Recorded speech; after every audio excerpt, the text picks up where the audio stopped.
एक तर त्या बच्चू कडूंना संभाजी महाराजांचं योगदान अजून कळलंच नाही. म्हणजे महाराजांचं योगदान किती मोठं आहे, किती लढाई लढल्या, सगळ्या लढाई जिंकणारा एकमेव वीर आहे. त्यामुळे अशा प्रकारचं वक्तव्य करणं म्हणजे त्यांच्या बुद्धीची कीव करावी लागेल मला. त्याने अशा प्रकारचं वक्तव्य करणं योग्य नाही.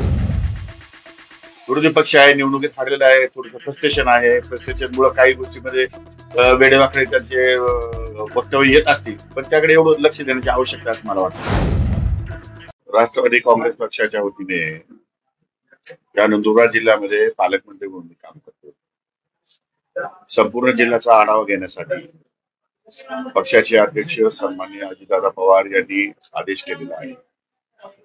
4 जिल्ह्यामध्ये मी संपर्क मंत्री आहे आणि नंदुरबारला पालकमंत्री आहे, 3 जिल्ह्यामध्ये.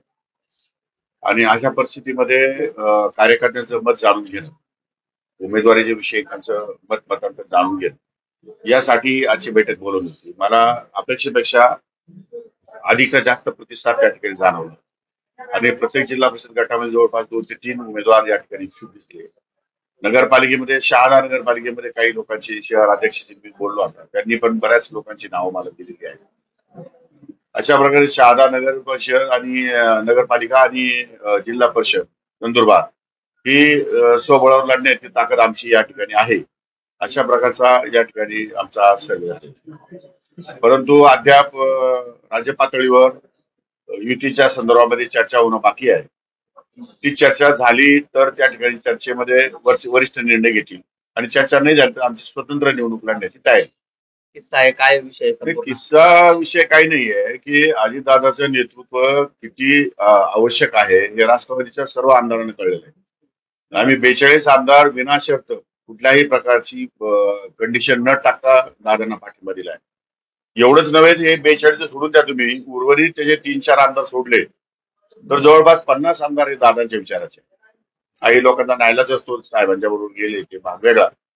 परंतु दादांचं गेल्या अनेक वर्षाचं असलेला कर्तृत्व, त्यांचा असलेला अनुभव, त्यांची प्रशासनावर असलेली पकड, मतदारसंघामध्ये अपेक्षित असलेली कामं, कोण करू शकतं, कोण न्याय देऊ शकतं, हे सर्वसामान्य जनतेला पण कल्पना आहे आणि आमच्यासारख्या आमदारांना पण कल्पना आहे. आणि जाणीवपूर्वक आम्ही सर्वांनी हा निर्णय घेतलाय की दादांच्याच पाठीशी आपण उभं राहिलं पाहिजे.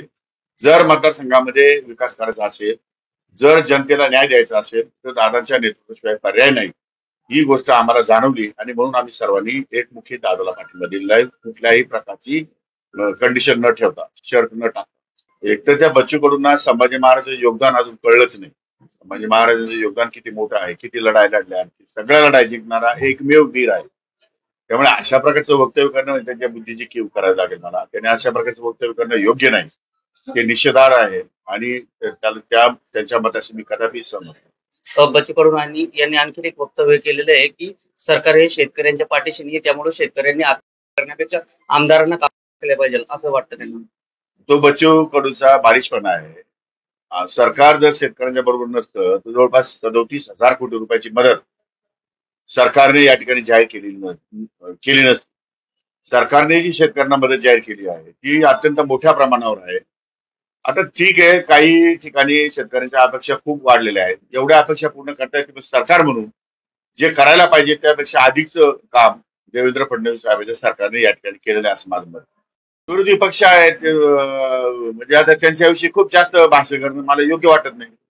विरोधी पक्ष आहे, निवडणुकीत हारलेला आहे, थोडंसं फ्रस्ट्रेशन आहे. फ्रस्ट्रेशनमुळे काही गोष्टीमध्ये वेडेवाकडे त्यांचे वक्तव्य येत असतील, पण त्याकडे एवढं लक्ष देण्याची आवश्यकता असं मला वाटतं. सर, विरोधकांनी आक्षेप घेतलेला आहे आणि निवडणुका पुढे ढकलण्याची देखील मागणी जी आहे ती करण्यात आलेली आहे. असं होणार नाही, असं होत नाही. निवडणुका याद्यांमध्ये गोळ असेल, त्यांचे कार्यकर्ते झोपा काढता का?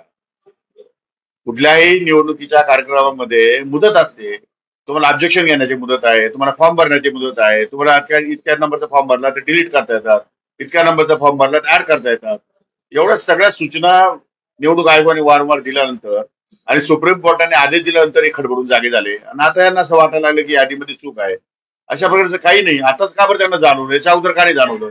याच्या अगोदर त्यांचे कार्यकर्ते झोपा करत होते का? आमचे कार्यकर्ते बूथवर जागे असल्यामुळे कुठे कुठे या ठिकाणी कमतरता आहे किंवा कुठे कुठे नावं या ठिकाणी आलेली नाहीये, त्यांचे नावं ऍड करणं आणि कुठे या ठिकाणी जास्त नावं झाली आहेत, दुबार नाव आली, त्यांची नावं डिलीट करणं, हे कार्यकर्ते त्यांच्या परीने करत असतात. कारण आमच्याकडे बूथवर कार्यकर्ता आहे, त्यांच्याकडे बूथवर कार्यकर्तेच नाही, तेव्हा ते कसं सांगू शकते. त्याचा आरोप करणं हा राजकीय आरोप आहे ना, that is what I am saying. हे सगळं पॉलिटिकली आरोप आहे. निवडणुका जवळ आल्या, जिंकता येणे शक्य नाही. मग अशा परिस्थितीमध्ये काहीतरी आरोप करून या ठिकाणी बहिष्कार घालणं किंवा निवडणुका पुढे घालण्यासाठी आग्रह धरणं आणि आपलं वक्तव्य जाहीर करणं हे काय फार योग्य नाही. आणि या निवडणुका सन्माननीय मुख्य न्यायालय, सुप्रीम कोर्ट यांच्या मार्फत जाहीर झालेल्या आहेत. तशा निवडणुका सरकारला मागे घेता येणार नाही.